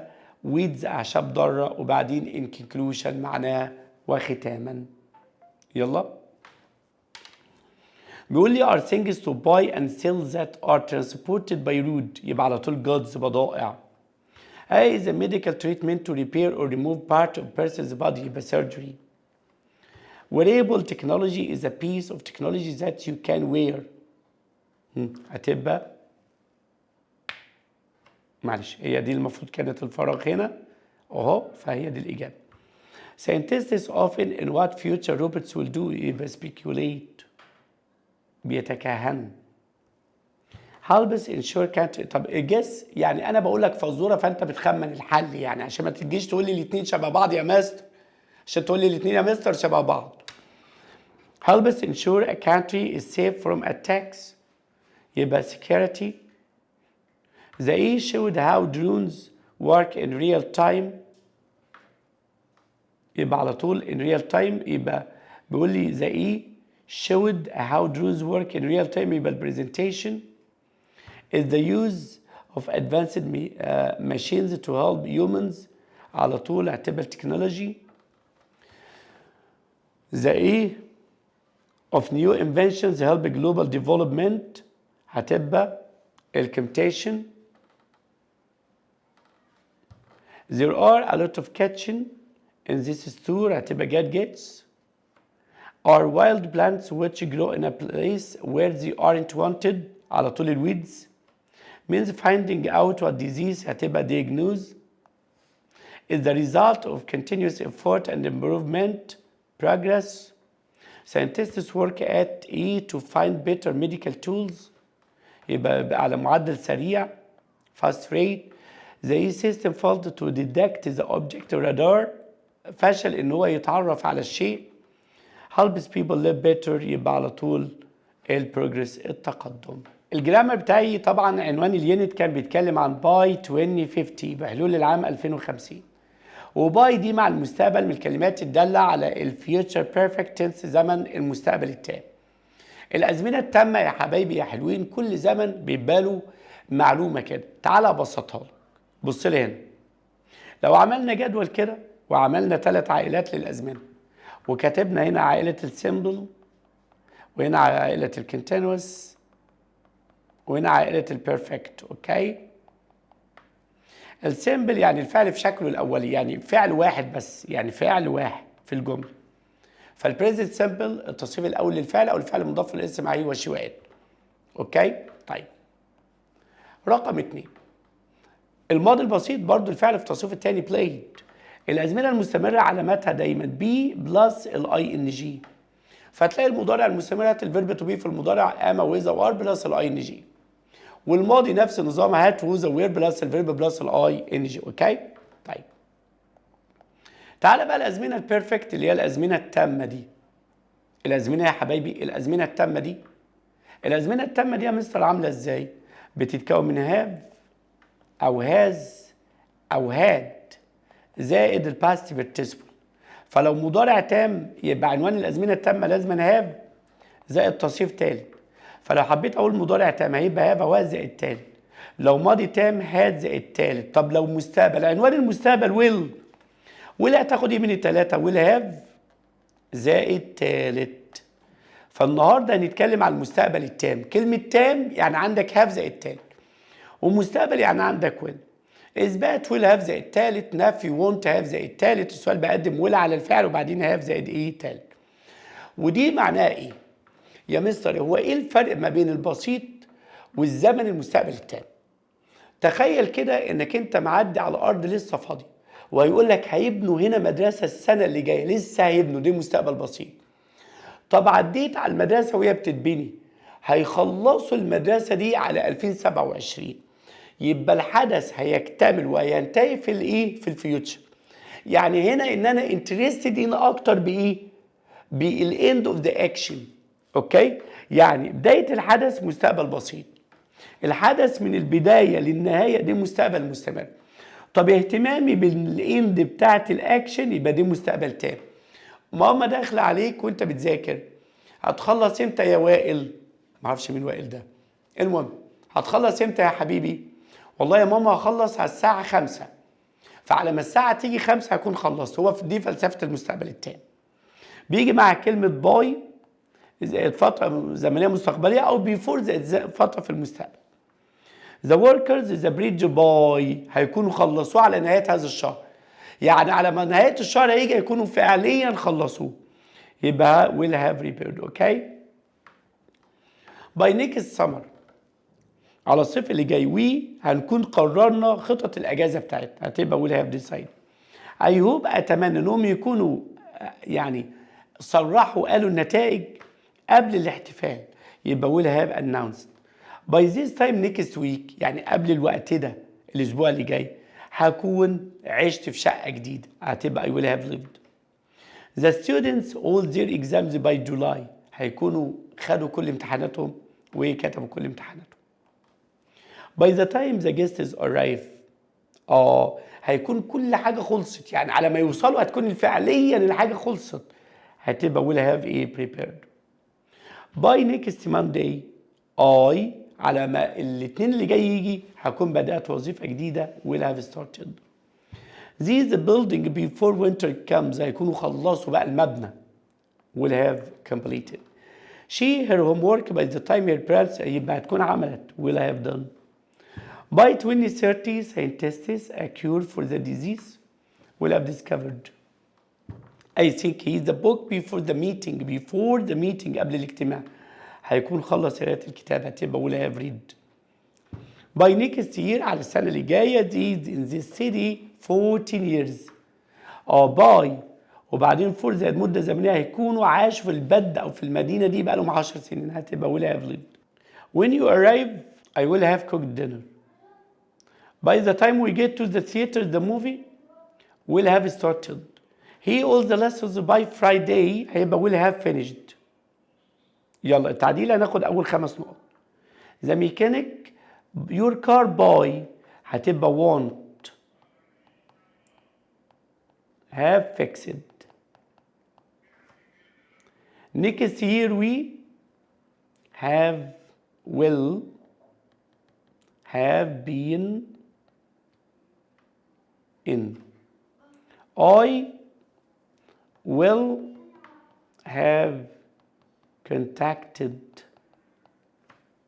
The dinner will be ready when you get back. Mom will have cooked it. Please call again later. Mr. Muhammad will have returned.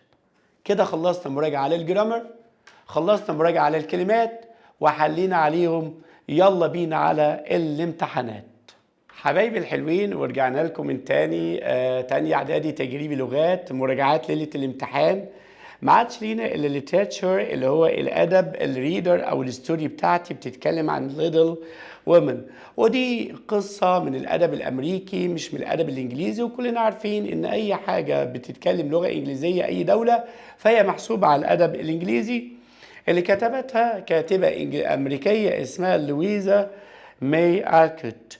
القصة هي اسمها ليتل وومن، والكاتبة دي اتولدت في أمريكا في العام 1832. although her family didn't have much money كانت عائلتها فقيرة جدا. راحت المدرسة واتعلمت في البيت، كملت تعلمها في البيت. بدأت العمل وهي في سن صغيرة جدا، يقال كان عندها 11 سنة، علشان تساعد العيلة بتاعتها. في البداية اشتغلت لوقت قصير كمدرسة and then went to do several different jobs. وفاينلي بدأت الكتابة، كتبت الليتل وومن في العام 1868. بعديها بفترة انتهت الحرب الأهلية الأمريكية. وأحداث القصة دي هي أحداث معاصرة للأمريكان سيفل وور. كان في أمريكا حرب أهلية ما بين ولايات الشمال ولايات الجنوب، ولايات صناعية ولايات زراعية. Many people think she plays the little woman in her own life بتحكي حياتها and that Joe the main character is based on her وإن جو الشخصية الرئيسية بتمثل الكاتبة لويزا ماي ألكوت. تعالى ما نشوف السيتنج والبلات بتاع القصة، الزمان والمكان والحبكة الدرامية، تسلسل الأحداث. أولا القصة حصلت أثناء الحرب الأهلية الأمريكية في ستينيات القرن ال19 يعني 1860. Most of the story happens in Concord, Massachusetts اللي هي اسم ولاية اسمها ماساتشوستس، ولاية في أمريكا. A small town in the United States. The girl's father is away اللي هو أبو البنات دي اللي هم الليتل وومن بيخدم as a chaplain اللي هو يعني عسكري في الجيش وكده. خلاص. الستوري اتموسفير از وورم اللي هو الجو العام للقصة كلها هو جو دافئ. فاميلي سنترد بيهتم بالشؤون العائلية يعني عائلية and hopeful ومليئة بالأمل. even so حتى بالرغم ان العيلة فقيرة جدا والعيلة بتواجه المرض والحزن. it shows love القصة بتمثل لنا الحب، kindness العطف والطيبة والعمل الجاد أثناء الظروف الصعبة. يبقى أحداث القصة دي في بعض النقاد بيقولك إنها بتحكي حياة الكاتبة بتاعتنا وإن الشخصية الرئيسية اللي في القصة جو هي بتمثلها. أوكي؟ اتفقنا؟ القصة دي حصلت أثناء الحرب الأمريكية الأهلية. الولايات الأمريكية كانوا بيحاربوا ببعض، ولايات شمال ولايات جنوب. القصة دي مليانة بمواقف صعبة، مليانة بمواقف عظيمة، مليانة بانك انت ازاي لازم يكون عندك هدف وتحققه. طيب تعالى هنا بقى، طب ابو البنات فين؟ بيخدم في الجيش الامريكي. بيقول لي ذا مارش سيسترز اللي هم الثلاث اخوات البنات الاربعه، ميج جو بيس اند ايمي lived with their mother while their father is away in the war. باباهم بره البيت في الحرب مسافر. They are poor هم فقراء but try to be happy and kind. بيحاولوا بقى يجملوا الحياة ويكونوا سعداء ويكونوا طيبين. at Christmas في الكريسماس اللي هو الاحتفالية بتاعت الغرب عموما they buy gifts for their mother instead of for themselves. تخيل الله، يبقى داخل عليك العيد او عيد الام او واتشيفر او الكريسماس وبدل ما تشتري ملابس جديدة لنفسك بتشتري لماما. شفت في ايثار وفي حب اكتر من كده. Their father sends them a loving letter calling them his little women. أبوهم بيبعت لهم جواب مسميهم على اسم الرواية little women سيدات صغيرات. Meg and Joe go to the party and Joe meets Lori a friendly boy who lives next door اللي عايش جنبيهم. Lori becomes a good friend بيبقى صديق جيد جدا لكل الأخوات البنات. The girls often visit Lori's big house. غالبا بيروحوا يزوروه كل فترة من التانية. Pete loves to play the piano. بتحب تعزف على البيانو there. هناك بيت كبير بقى وباشا ابن باشا. Joe wants to be a writer. عايزة تكون كاتبة and sells her stories to newspaper. وتبيع القصص بتاعتها على الصحف، كانوا بيدفعوا فلوس ليهم. When the father becomes sick, okay, Mrs. Marsh goes to help him. While she is away وهي برا, Beth gets very ill. بتتعب after helping a poor family. بعد ما ساعدت عيلة فقيرة برضو زيهم. Joe takes care of Beth with love. بتخلي بالها منها بكل حب. But Beth doesn't get better. بس Beth ما اتحسنتش. Joe keeps writing stories to earn money. يعني بيفضل ان هو بتفضل انها تكتب روايات علشان تكسب فلوس. Meg marries Laura's teacher. بتتجوز من المدرس بتاع لوري and has twins وبيجي لها ولدين توأم. Amy goes to Europe to study art and see new places. Amy بقى هتسافر أوروبا وتدرس الفن هناك وهتشوف أماكن جديدة في أوروبا.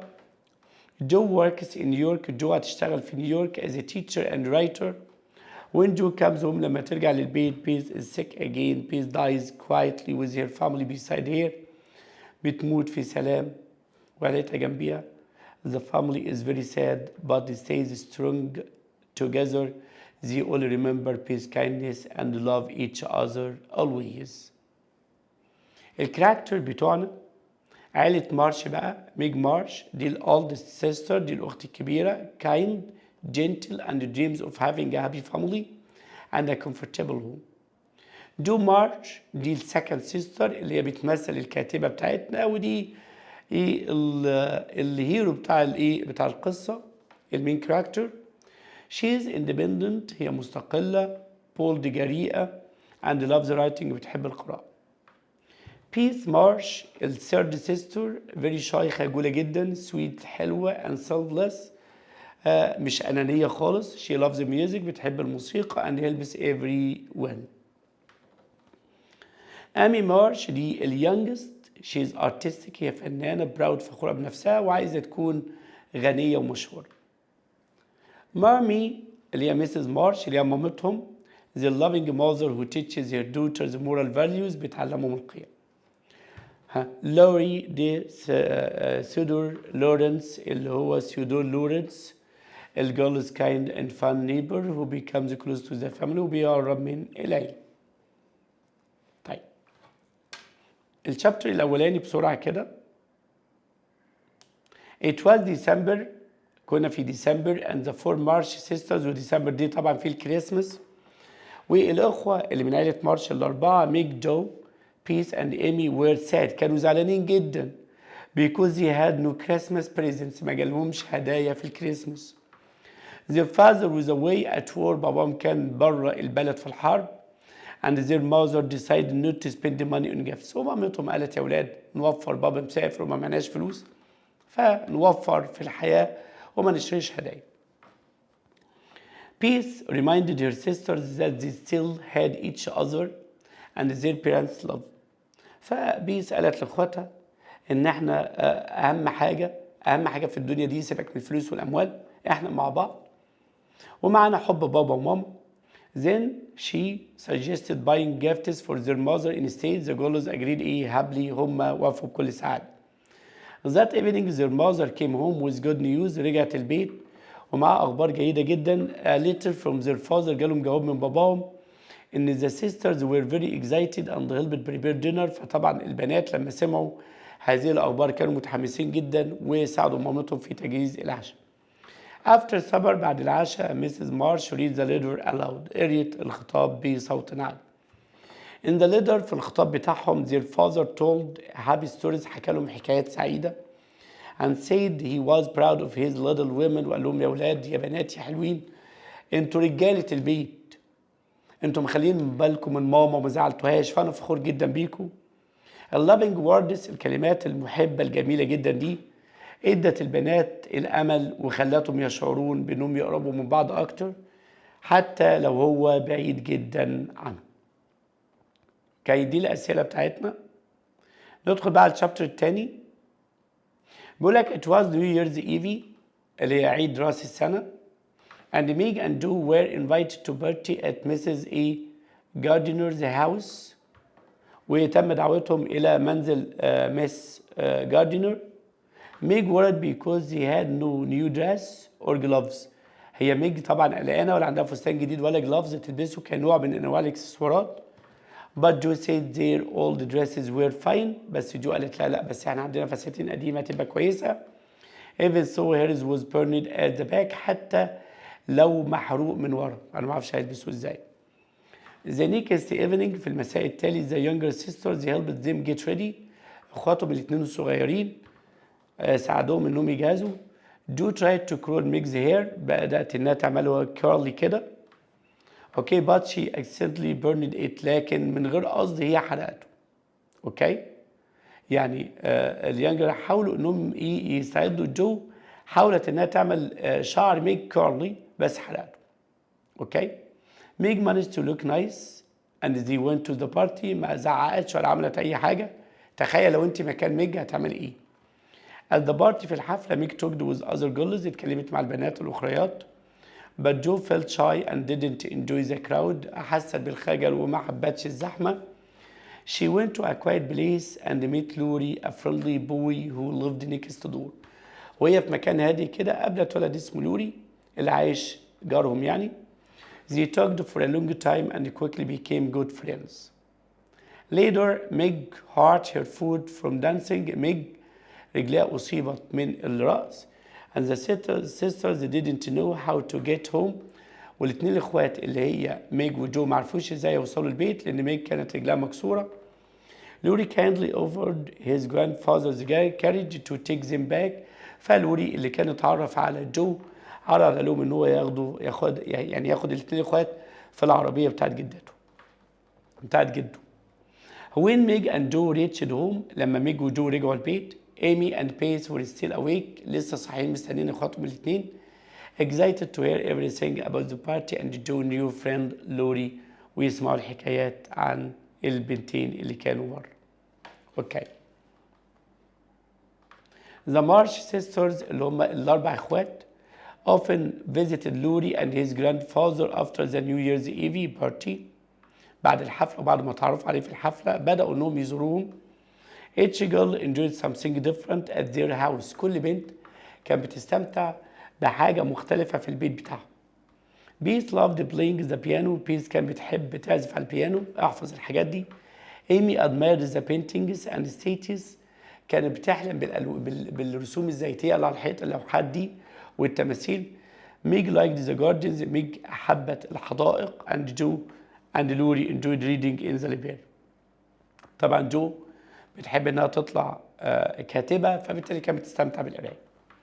Joe began writing stories and wanted to become a famous author. One day في يوم من الأيام لوري invited Meg and Joe to the theater. لوري دعا ميج وجو للمسرح but Amy wasn't allowed to go. بس إيمي ما كانش مسموح لها إنها تروح. Angry بكل غضب Amy burned Joe's book. راحت جابت على كتاب جو لأن جو كانت بتحب القراية وحرقته. Joe was very upset and didn't talk to Amy for days. أول مرة يزعلوا مع بعض وبالتالي خصمتها لأيام but she didn't stop writing. بس هي ما توقفتش عن القراية. Later, Joe finished some stories and secretly took two of them to a newspaper. جو خلصت قصتين وخدتهم توديهم جريدة علشان ينشروها. لوري saw her and encouraged her to keep writing. لوري طبعا قعدوا لها انت بتكتبي كويس جدا وبتعملي فقعد يشجعها. A few weeks later, Joe's story was published in the newspaper. اتنشر في الصحيفة. Her sisters were proud and happy to see her. كانوا مبسوطين وفخورين انهم يشوفوا اسمها مطبوع. Joe was very glad and hoped to earn money from her writing one day to help her family. كانت مبسوطة جدا واسمها انكتب في الجورنال وكده. طيب نكمل. في نوفمبر the weather became very cold. انتوا عارفين في امريكا شهور الشتاء بتبقى قاسية. اكتوبر نوفمبر ديسمبر جانيوري وفبراير وبدايات مارش. Mrs. Marsh received a letter saying that her husband was very sick in Washington. دي بتتنطق واشنطن. اوكي جينا سايلنت. She decided to go to take care of him. قررت انها تاخد بالها منه تعبان رجع من الحرب تعبان. Lori and his grandfather helped the Marsh family by giving them food. كان بيدوم الاكل blankets البطاطين وكانوا بيدوم الكلوز الملابس. Mr. Lawrence promised اللي هو جد لوري وعد ان هو look after the girls while their mother was away. لان ابوهم كان تعبان فبعتوا لميسيس مارش انها تجيله في المكان اللي هي تعبانه فيه والمكان ده في واشنطن فلازم تسافر من البلد بتاعتهم وتطلع على واشنطن. اوكي فطبعا البنات مين اللي يقعد مع البنات فمستر لورنس وعد ميسيس مارش ان هو يخلي باله من بناتها. After Mrs. Marsh left بعد ما Mrs. Marsh مشيت the sisters tried to be good and work hard at home علشان يثبتوا لمامتها انهم كويسين. They wrote many letters to their parents. بدأوا يكتبوا جوابات لباباهم ومامتهم. Peace went every day to help a poor family but she caught a serious illness from them. كان في عيلة تعبانة يعني عيلة عندها فيروس وكانت عيلة فقيرة جدا تعبانة جدا فهي لقطت منهم المرض. فبيس بقت تعبانة. The sisters didn't tell their mother. ما حبوش يبعتوا جواب لمامتهم ويقولوا لها ان بيس تعبانة because they didn't want to worry her. ما حبوش يقلوها. And Amy was sent to stay with their aunt to keep her safe. طبعا إيمي أرسلت علشان تقعد مع عمتها علشان تبقى في أمان ما تتعريش من أختها بيس. Do took care of peace and continued writing stories for money. خلت بالها من بيس وقعدت تكتب روايات وقصص علشان تحصل على فلوس. Her stories became popular. القصص بتاعتها بقت أكثر شعبية. And she entered the writing competition ودخلت مسابقة كتابة. After 6 weeks بعد 6 أسابيع she received a letter with $100 as a prize. طبعا ال $100 ساعتها كان مبلغ ضخم جدا جدا جدا. She decided to use the money to send her mother and peace to the beach to help them recover. قررت تاخد الفلوس تبعت لمامتها وتاخد بيس وتطلع على الشاطئ وعلى البحر علشان ساعتها انها تبقى recover. Okay? In the years after the war بعد السنين اللي بعد الحرب Mr. March came home. رجع البيت صفر بكل أمان. And many changes happened in the March family. حصل تغيرات كتيرة في العيلة.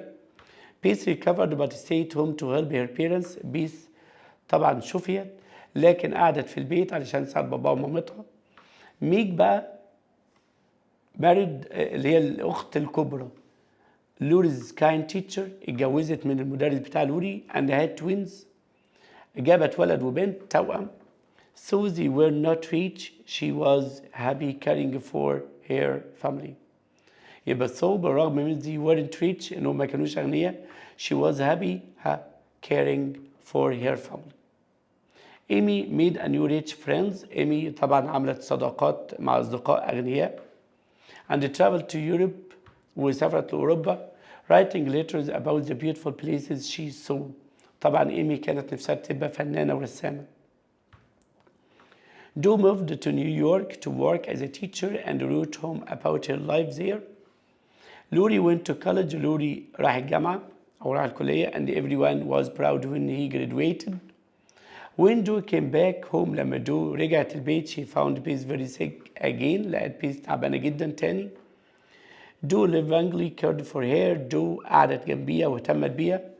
Writing a poem called سمتها My Peace عزيزتي Peace about her sister's kindness. Peace read it and told Do how happy it made her. Soon after, Peace died peacefully with her family beside her. The March family was heartbroken. قلبهم كان مكسور وكانوا زعلانين. But they found comfort in their love for one another and continued to live with gratitude and hope. بس اللي كان مصبرهم وكان محملهم الفراق ان هم حبوا بعض واستمروا يعيشوا مع بعض بالحب والامل والاخلاص. وبكده خلصنا القصه بتاعتنا. وبكده خلصنا القصه بتاعتنا. اوكي. تعال بقى نشوف امتحان وحل الامتحان هتحله ازاي. اوكي؟ تعال ناخد امتحان كامل ونحله. تعال. طبعا زي ما انت شايف السؤال الاولاني نص استماع. نص الاستماع تحله ازاي؟ تشوف ادوات الاستفهام معناها ايه وتبدا تجهز نفسك للسؤال واول ما يدخل عليك التيتشر يمليك نص الاستماع تبقى جاهز. طب ندخل بقى على الاختياري. We can all the bottles to make lamps. يبقى reuse او recycle. climate على طول climate change. He wrote a beautiful about love. يبقى قصيدة poem. Egypt was once agreed. كانت في يوم من الأيام مملكة. Factories cause air على طول pollution. Live in means to take more than you need. Okay? Live in balance. Protect بيحمي. Birds اللي هو الدببة. Ecosystem اللي هو التوازن البيئي النظام البيئي. House lose home. Because of warming oceans بسبب وجود البحيرات اللي هي المحيطات وارتفاع درجة حرارتها. The ice in the Arctic which is to many beautiful animals like اللي هو بالنسبة يبقى home موطن ليه. Like polar bears and seals اللي هي الفقمة is melting بيذوب. These animals could their home forever and change the Arctic. يبقى could lose طبعا يخسروا. and change the Arctic بقى الايكو الايكو سيستم. We should protect our nature. يلا القطعة.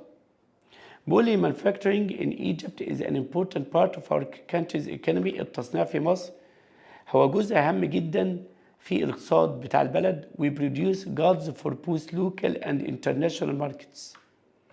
We make and sell textiles اللي المنسوجات mainly from cotton وخصوصا من القطن and processed food والطعام المصنع زي الحليب والجوس واليogurt. We also make and export construction materials such as iron, steel, حديد وصلب والأسمنت. All these provide jobs for people in the country. ده بيوفر وظائف في البلد. We have a strong manufacturing industry صناعات قوية جدا in Egypt. And the government والحكومة wants to grow عايزاها تكبر and even more أزيد وأزيد. In the future the government will modernize هتحدث المصانع and use more advanced technology وتستخدم تكنولوجيا متقدمة with better trained and higher skilled workers. So we can compete more internationally. يعني نقدر ننافس دوليا.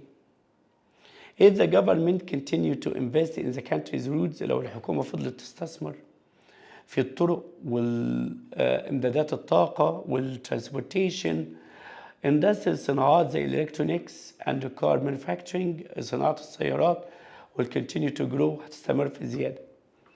For example, some companies are planning to build factories that will produce electric vehicles. These projects هذه المشروعات will help reduce pollution هتقلل التلوث and create وهتوفر وظائف جديدة with new skills بمهارات جديدة. Another way وطريقة أخرى to do this is to focus on renewable energy إن احنا نركز على الطاقة المتجددة. Egypt has a lot of sunshine and wind which makes it a great place to build solar panels and wind turbines. If manufacturers start المصنعين خلاص واحدة من هذه المنتجات مصر هتبقى قائدة في الكلين انرجي في الطاقة النظيفة. However, there are some challenges such as transportation النقل دي من نوع من التحديات. If the country wants to deliver more goods to international markets, it needs to improve the country's transportation system.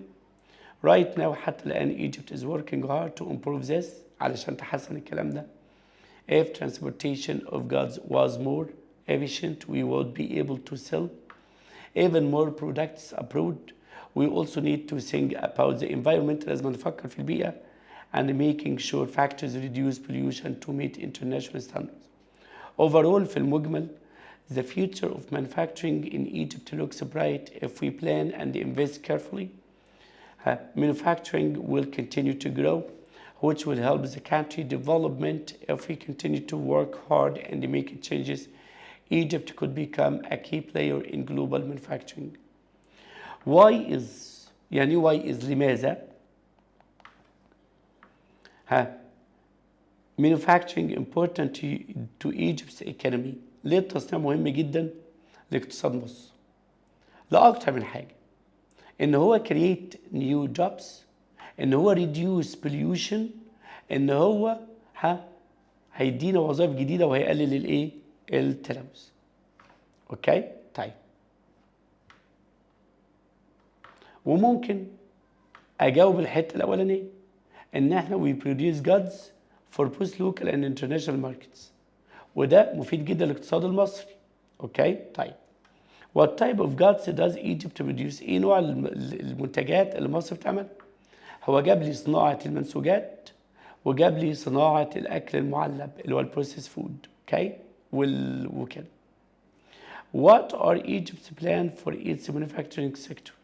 يعني ايه خطط مصر لقطاع التصنيع؟ انها تحسن وتطور المصانع موجودة في القطاع.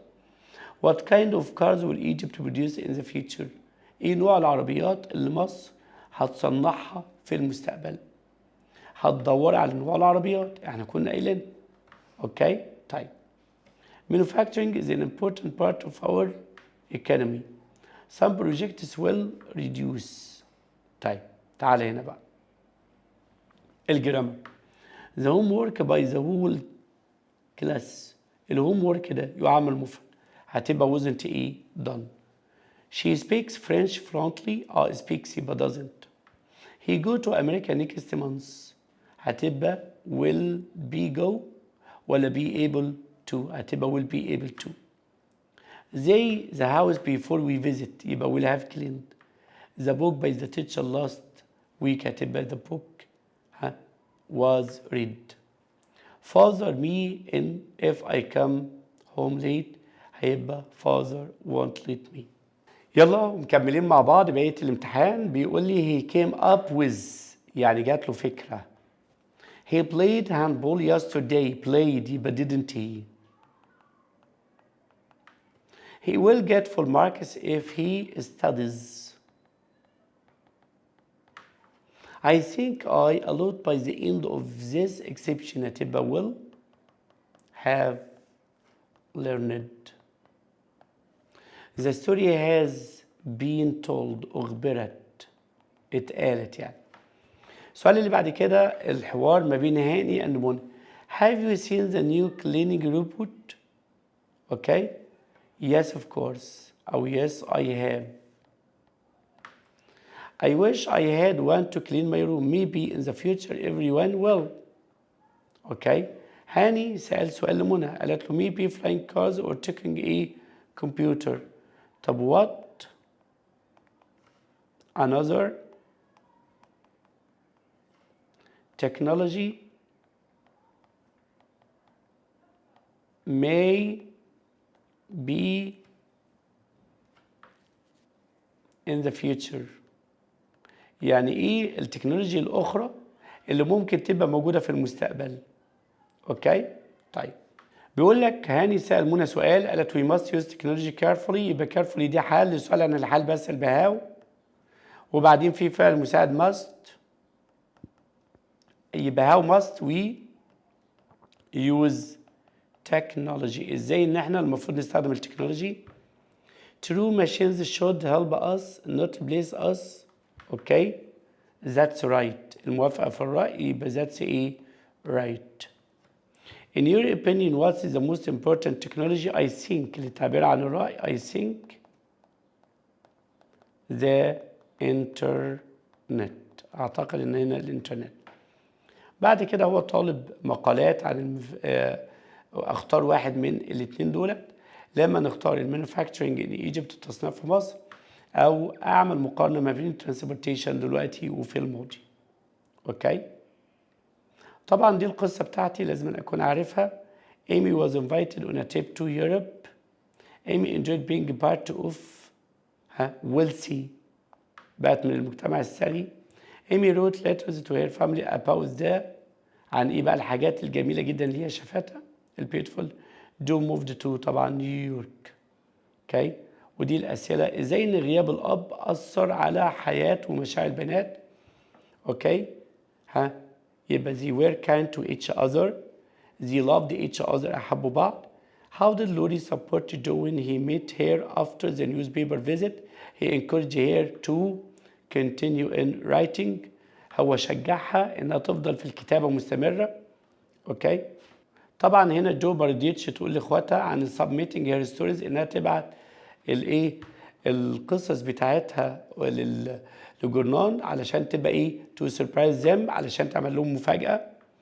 How did Joe feel when she saw her story printed in the newspaper? She was very happy. She felt proud. يبقى احنا كده النهارده ان شاء الله احنا رجعنا خلصنا مراجعة ليلة الامتحان. المنهج بتاعنا نيو هالو بلس. خدنا الفوكاب خدنا الجرامر وخدنا الستوري بتاعتنا القصة بتاعتنا وحلينا عليهم وحلينا امتحان. مستنيكم ان شاء الله السنة اللي جاية. باي.